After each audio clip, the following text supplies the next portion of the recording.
On this episode of In the Fight, we see how a bird's eye view gives forces on the ground a tactical advantage. The Afghan army recruits a new breed of soldier. Scientists follow the trail of evidence left behind by insurgents. We meet a group that trains special operations forces. And coalition forces learn about non-lethal weapons.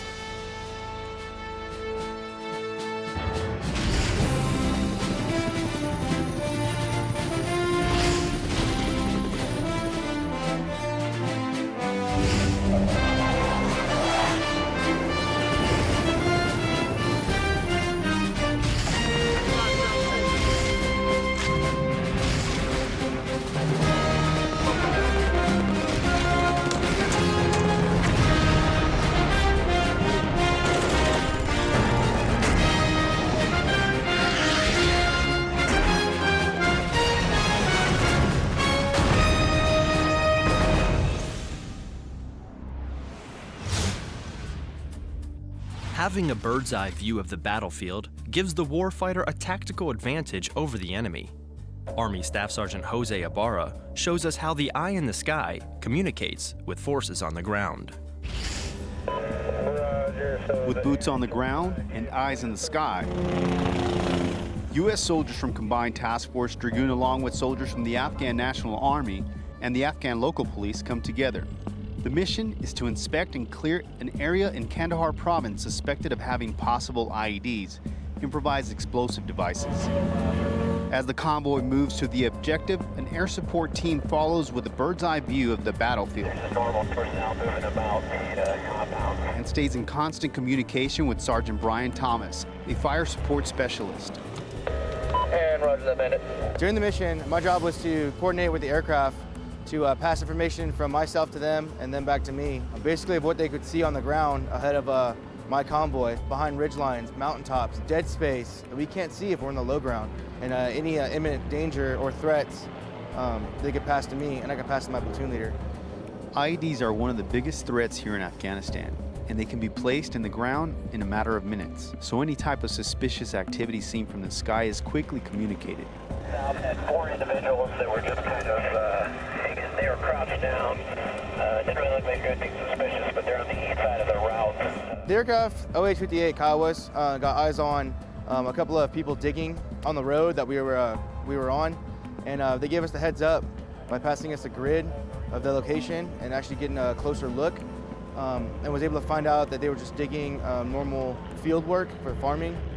Overall, with the air support, it's a big advantage for us to have air superiority, which we know if any threat comes, we're able to either engage it or be able to visually see it with the aircraft from the sky. I'm Army Staff Sergeant Jose Ibarra, Kandahar Province, Afghanistan. When every aircraft reaches a certain number of flight hours, it requires an in-depth inspection, commonly called a phase inspection. Senior Airman Michael Mason met up with members of Missouri's Army National Guard while they completed one of these inspections on an Apache helicopter in Afghanistan, and files this report. Looking good, security load is done. Every 500 hours that a helicopter flies, it gets torn down so that every single bolt, nut, and wire undergoes a thorough inspection. The most difficult part about doing maintenance here is that the guys don't get to go home at the end of the day.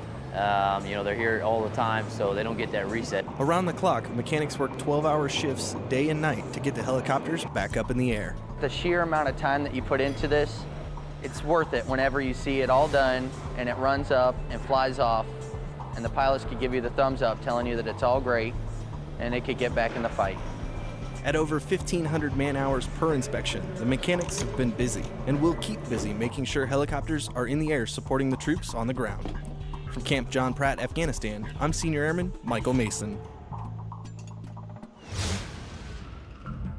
After 3 decades of conflict, many young Afghans have only ever known war. NATO Channel correspondent Lalagi Snow introduces us to some Afghan soldiers and finds out what motivates them to fight for their country. For the first time since it began, the Afghan National Army has recruited a new breed of soldiers for a year of rigorous training at the new Afghan National Army Officer Academy, modelled on the British Royal Military Academy Sandhurst. Meet tomorrow's military leaders. Officer Cadet Manaman from Kunduz left his job as a radio broadcaster to fight against the insurgency. دا خو دې لپاره چې په لومړی کې زما خپله وظیفه اجرا کړې په اردو کې په سابق وخت کې او دا مې یوازینۍ هیله وه چې زه باید خپله ولاړ شم اردو ته او خپل د پلار ځای مقامات او وطن ته خدمت وکړم په مېړانه سره. But it was Officer Cadet Haji Mohammed's patriotism which propelled him forward. ما وغوښتل چې زه دوامداره خدمت وکړلی سم د افغانستان ملت ته د افغانستان خلکو ته او د افغانستان له جغرافیې نه زه دفاع وکولی سم. زه باید یو افسر اوسم څه وکولی سم چې یوه رهبري سالمه رهبري مخته یوسم. The new academy on the outskirts of Kabul opened its doors in October this year, attracting over 10,000 applicants. 920 were put through their paces through a series of mental and physical tests. Only 270 made it. زموږ لپاره تاسو داسې کوم کار سخت ونه شو دی ورڅخه راوتلي اوسو پکې چې هر کار وي هغه موږ ته سماده سو هېڅ کار موږ ستونزمن نه دی که هغه درسي وي که فزیکي وي که هر تعلیمات وي که هغه په عراضي کې وي که معربه کې وي هېڅ کوم ستونزې نه لرو ورڅخه بس ټول چمتو سو. And at 5 weeks into their training, this first exercise is a real test of their ability. We were extremely happy from day one. All their equipment was issued. They came out on, quite early. They've worked extremely well and adapted to the environment quite well. But the academy is not only creating future leaders, it's also uniting the usually divided ethnicities of Afghanistan through real nationalism and pride.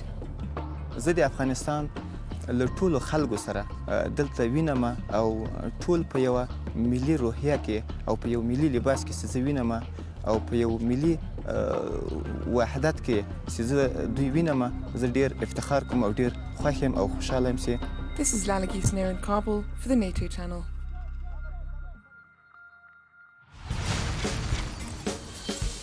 Staff Sergeant James Vetter, currently deployed to the Rock, originally from Aurora, Colorado. I'd like to say hi to all my family and friends back home. Special shout out to my mom. Love you, miss you, see you soon. My name is Sergeant Danny White, stationed here in Belgium, and I just wanted to say hello to my friends and family back home in Michigan. Hi, I'm A1C Dustin Doye, stationed here at Incirlik Air Base, Turkey, with the 39th Security Forces Squadron. I'd like to take this time to take a shout out to my dad, stepmom, sister, family and friends from back home in southeastern Washington. Hi, I'm Master Sergeant Tracy McDonald. I'm deployed with the 387th AES in Southwest Asia. I'd like to give a shout out to my family and friends in Lebanon, Pennsylvania. Hi, Mom and Dad. Coming up, scientists follow the trail of evidence left behind by insurgents. And we meet a group that trains Special Operations Forces.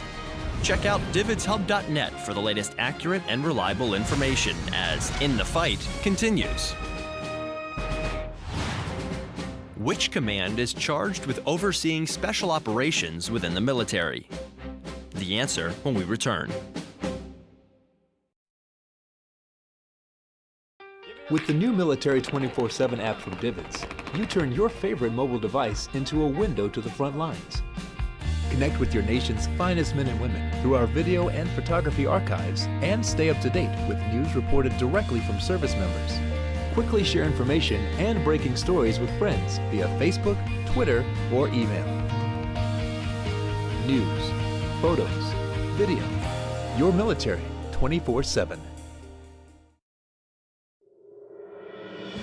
Responsible for 20 countries throughout the Middle East and Central Asia, in an area larger than the continental United States, Marine Corps Forces Central Command provides Marine Forces a unique set of command and control capabilities to our deployed forces during contingencies and crisis response operations. Equally important to our national defense are the close relationships built with our partner nations, because working together will ensure success. Marine Corps Forces Central Command, forward deployed and forward engaged.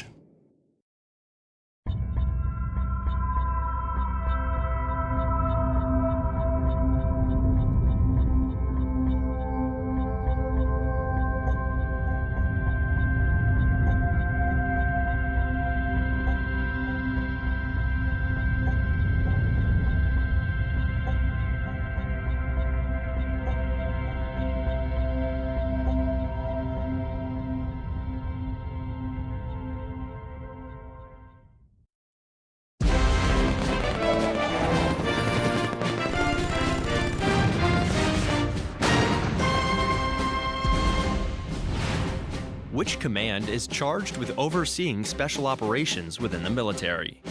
The answer is C, U.S. SOCOM. While coalition forces conduct operations on the front lines of Afghanistan, a group of scientists follow the trail of evidence that the insurgents have left behind. Marine Corporal Joshua DeFore went to the crime lab at Bagram Airfield to bring us this story. The Afghanistan Captured Material Exploitation Unit, or ACME, investigates evidence from the front lines using cutting-edge technology. Their techniques are similar to the scripted crime scene investigators found on television, except this science is real. As soon as the evidence arrives from the battlefield, it is inventoried and assigned to one of ACME's 3 labs: fingerprints, chemistry, or DNA forensics. This particular case involved plastic bags, some tape, and we're processing those accordingly. Once those finish fuming in the fuming chamber, then they can be looked at to see if there's any prints. If there's not, then we can apply a fluorescent chemical, and then we'll look at it under a laser to view and photograph those prints. And that photograph can be either used for manual comparisons to a known subject that the submitter has provided, or we can search that print in a database to see if that person has already been enrolled somewhere. After the evidence is scanned for fingerprints, any materials or elements left from the crime scene are brought to the chemists for further analysis. Is it explosive? Did it have the capability to set off an IED, or was it a drug? If it was not one of those things, what else was it? We knew it blew up, but what else is there that we could alert our guys for? So it's a matter of time to get our information out there to our soldiers. The final process is arguably the most important: DNA forensics, matching the exact DNA signatures to a profile database and revealing the identity of the suspects. Usually we'll have swabs that we'll try and get the DNA off of. We need to know approximately how much DNA we were actually able to get from the material that we're working with. We're then able to make copies or amplify that DNA. The reason we need so many copies is because in the end we're going to take as many of those copies as we can, run them through a few more tests, and build an overall DNA profile. ACME's mission is to keep coalition forces aware of the people and materials threatening to harm them. And though the scientists bear no rifle or uniform, the chance to positively affect the battlefield is victory enough. My son was in the Army. He's done a year in Iraq and a year here. So every person, enemy combatant I can take off the battlefield that may be shooting at him or trying to kill him gives me great satisfaction. Reporting from Bagram Airfield, Afghanistan, I'm Marine Corporal Joshua DeFore. With the drawdown of U.S. forces throughout Afghanistan on the horizon, Afghan local leaders are pushing to ensure their military forces will be ready. Army Sergeant Carl Greenwell explains in this report. Every day, people from Zahari in southern Afghanistan travel to the local bazaar to shop, sell, and trade for local goods. One problem is the Zahari Bazaar is next to an Afghan National Forces compound, which could make it easy for an insurgent attack.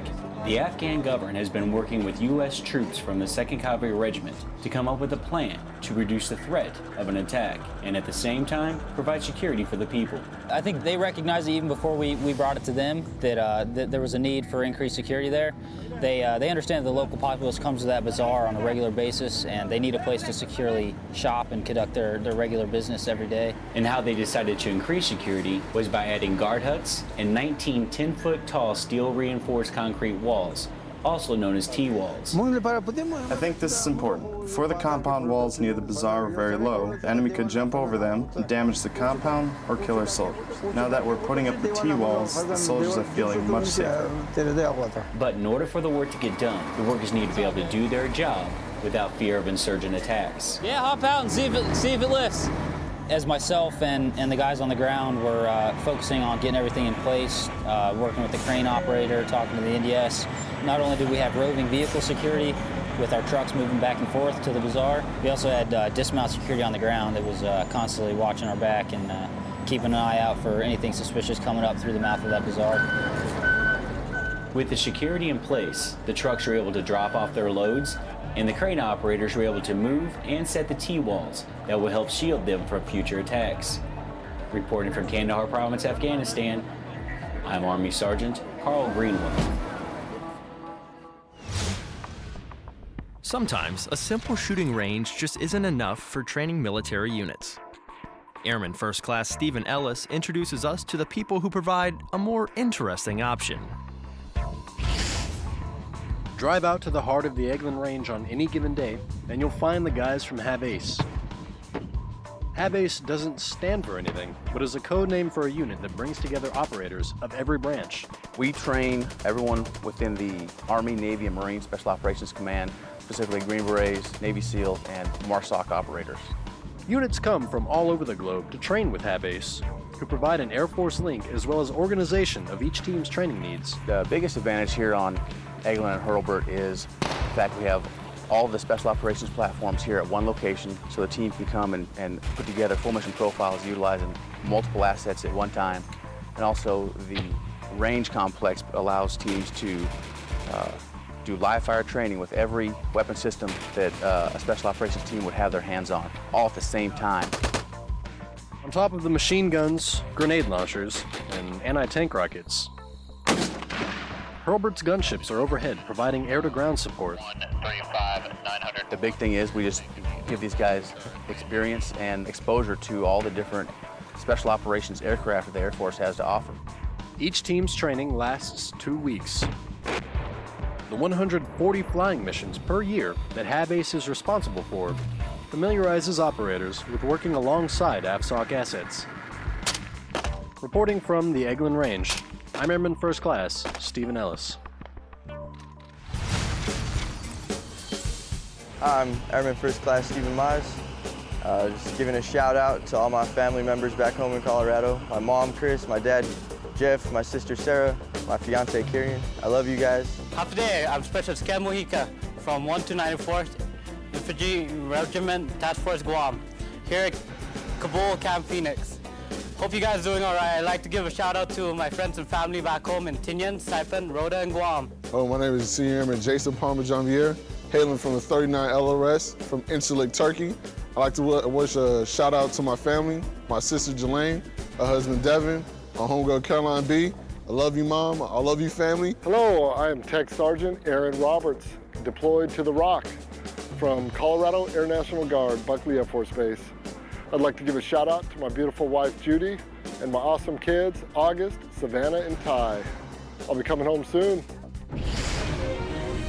Coming up, coalition forces learn about non-lethal weapons. And we'll showcase some of the best photos from our service members as In the Fight, presented by Divots, continues.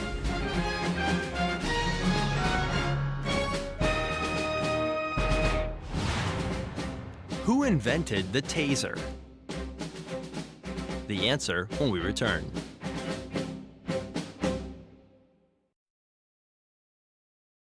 I want to give a shout out to my family and friends. I want to send a shout out to my husband, to my parents, my family back home. I'd like to give a shout out to my girlfriend. To my family and friends in Lansing, Michigan. To my family out in Tucson, Arizona. To my beautiful wife and children in Des Moines, Iowa. To everybody in Texas. In York, Pennsylvania. Colorado Springs, Colorado. Chicago, Illinois. Harrisonburg, Virginia. Orlando, Florida. Oceanside, California. And Fort Leonard Wood, Missouri. I love you guys. I miss you. And I hope I'll see you soon.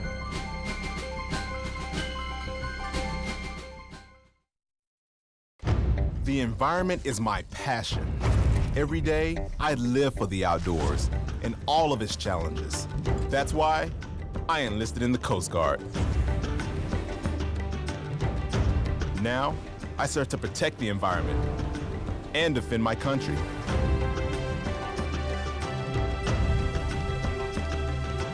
It's like I was born for this. Were you born ready for a greater challenge? Find out at GoCoastGuard.com. Marine Forces Europe and Africa works with allies and partners on 2 continents, providing a unique capability to combatant commanders as a rapid response to global threats, and promoting regional stability and military capacity. Operating on the forefront of crisis response in every climate and place. Marine Forces Europe and Africa. Forward deployed, forward engaged, ready to respond.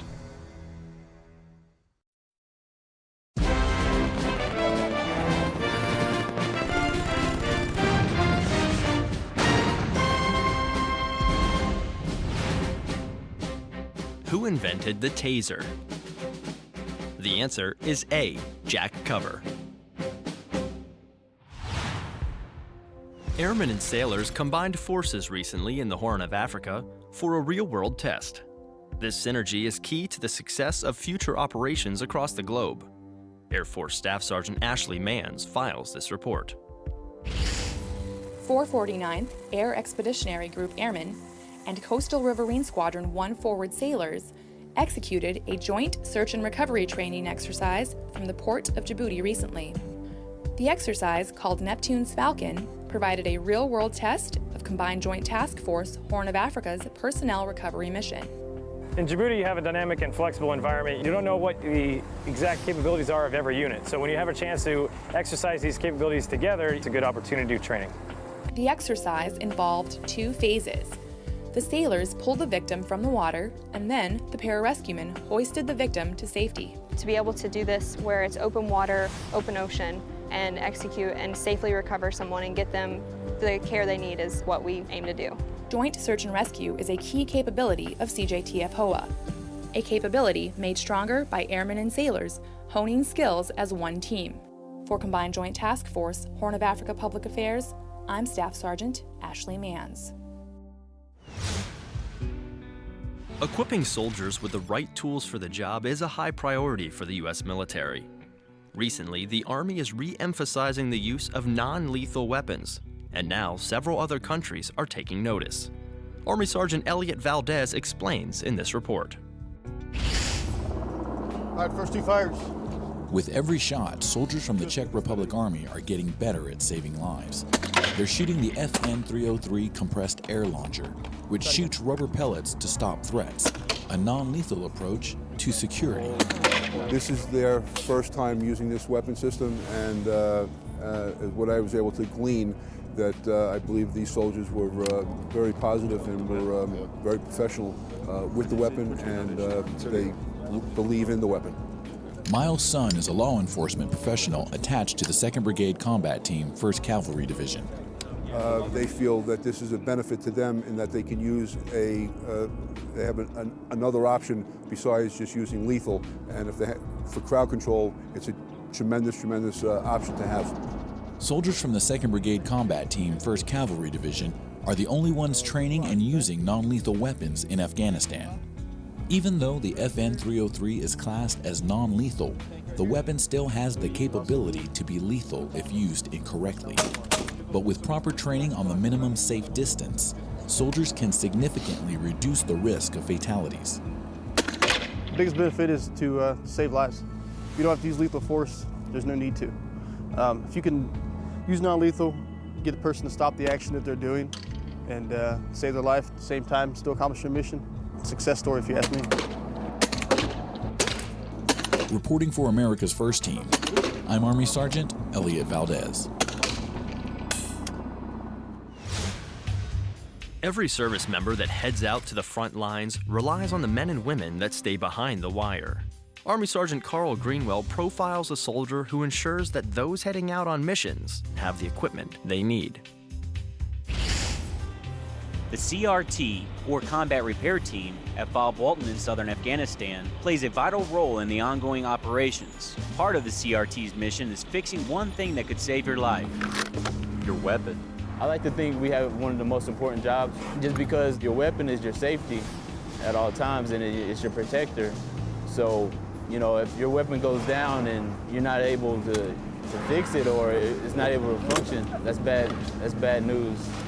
But the good news is, Specialist Landrum is an ace when it comes to fixing weapons. But he doesn't just stop there. When he's not maintaining weapons, he lends a helping hand in other areas of the CRT's mission. If possible, and I had time to work on the vehicles, I will always try to learn new things. I started off small at first, helping operators out. Now I do fire suppressions. I help them drop the belly plate, which is, it's a lot of work, but you know, it gotta get done somehow.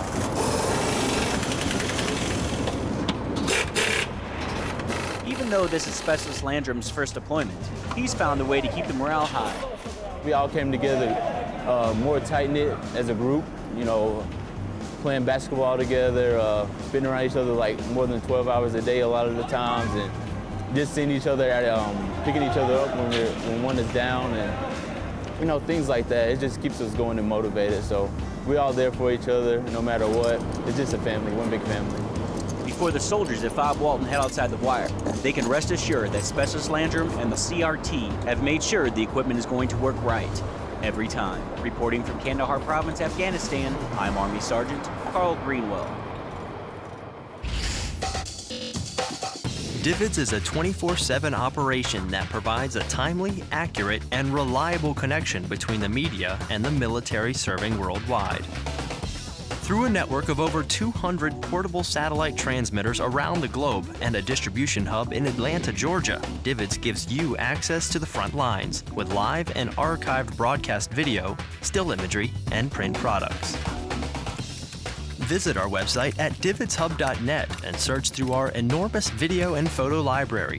Register on our website to gain complete access to high-definition content, along with breaking news alerts and webcasts from top military officials. For questions or comments about In the Fight or DVIDS, you can email us at ondemand@dividshub.net or follow us on Twitter and Facebook. As we close, we feature some of the best photos that DVIDS has to offer, as we listen to Eddie Horst's composition, Pangea. See you next time, In the Fight.